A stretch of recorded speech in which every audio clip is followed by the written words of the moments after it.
सरकारी कर्मचारियों के लिए बड़ी खुशखबरी। क्या बढ़ने वाली है सैलरी? कब से खाते में आएगा बढ़ा हुआ पैसा?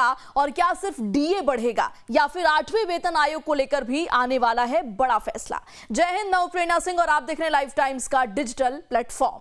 आज के इस वीडियो में हम बात करेंगे सरकारी कर्मचारियों से जुड़े उस बड़े अपडेट की जिसका इंतजार लाखों कर्मचारी और पेंशनर्स पिछले कई महीनों से कर रहे हैं, क्योंकि अब महंगाई भत्ते यानी कि डीए को लेकर हलचल तेज हो गई है और इसी के साथ सवाल उठ रहा है कि आखिर कब बढ़ेगी सैलरी, कितनी बढ़ेगी और क्या इस बार कर्मचारियों को एरियर का भी फायदा मिलेगा। तो चलिए पूरी खबर को विस्तार से समझते हैं।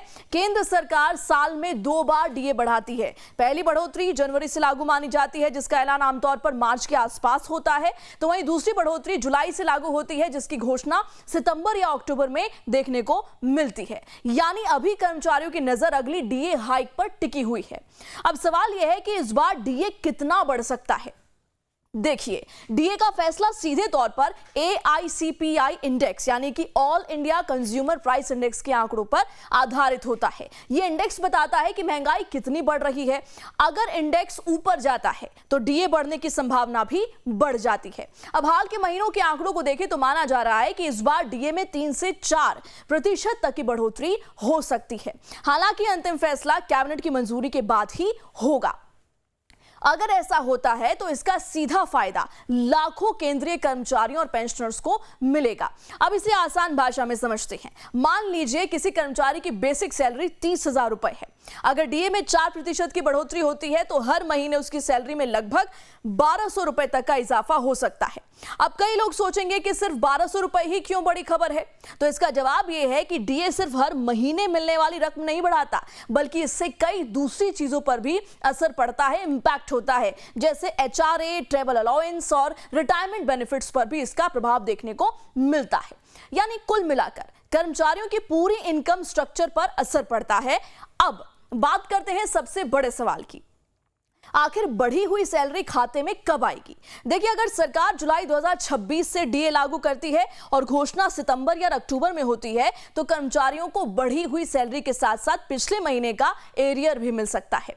यानी अगर जुलाई से लागू हुआ और अक्टूबर में ऐलान आया तो जुलाई, अगस्त और सितंबर इन 3 महीनों का एरियर भी एक साथ खाते में आ सकता है। और यही वजह है कि कर्मचारियों के बीच इस अपडेट को लेकर काफी उत्साह देखने को मिल रहा है।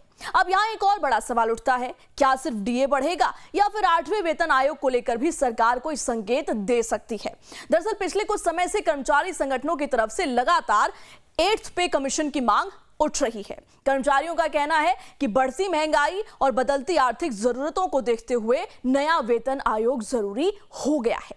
आपको बता दें कि 7वां वेतन आयोग साल 2016 में लागू हुआ था। उसके बाद से कई बार डीए बढ़ा जरूर है, लेकिन बेसिक सैलरी स्ट्रक्चर में बड़ा बदलाव नहीं हुआ। इसी वजह से अब कर्मचारी उम्मीद कर रहे हैं कि आने वाले समय में सरकार फिटमेंट फैक्टर और नए वेतन आयोग को लेकर भी चर्चा शुरू कर सकती है। हालांकि अभी तक सरकार की तरफ से फिटमेंट फैक्टर या 8वें वेतन आयोग पर कोई आधिकारिक घोषणा नहीं की गई है, लेकिन चर्चाएं लगातार तेज हैं। अब एक और महत्वपूर्ण बात, सिर्फ केंद्र सरकार ही नहीं बल्कि कई राज्य सरकारें भी अपने कर्मचारियों के डीए में बदलाव करती हैं। ऐसे में अगर केंद्र सरकार डीए बढ़ाती है तो उसके बाद कई राज्यों में भी कर्मचारियों को राहत मिल सकती है। यानी आने वाले महीनों में करोड़ों सरकारी कर्मचारियों और पेंशनर्स के लिए अच्छी खबरें देखने को मिल सकती है।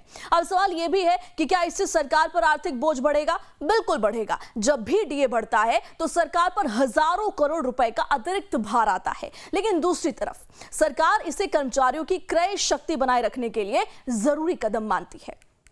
और यही कारण है कि हर डीए रिवीजन पर देश भर के कर्मचारी बड़ी उम्मीदों के साथ सरकार की घोषणा का इंतजार करते हैं। और अब अंत में सबसे जरूरी बात, फिलहाल जो जानकारी सामने आ रही है वो संभावनाओं और ट्रेंड्स पर आधारित है। सरकार की तरफ से अभी तक कोई फाइनल ऑफिशियल तारीख घोषित नहीं हुई है, लेकिन जिस तरह से चर्चाएं तेज हैं उससे माना जा रहा है कि आने वाले महीनों में बड़ा ऐलान देखने को मिल सकता है। तो अब आपकी क्या राय है? क्या सरकार सिर्फ डीए बढ़ाएगी या फिर 8वें वेतन आयोग और फिटमेंट फैक्टर पर भी बड़ा फैसला ले सकती है? कमेंट करके अपनी राय जरूर बताइए। अगर आपको ये वीडियो पसंद आया हो तो इसे शेयर कीजिए, चैनल को सब्सक्राइब कीजिए और ऐसी ही बड़ी अपडेट्स के लिए जुड़े रहिए हमारे साथ। फिलहाल मुझे दीजिए इजाजत। जय हिंद, नमस्कार।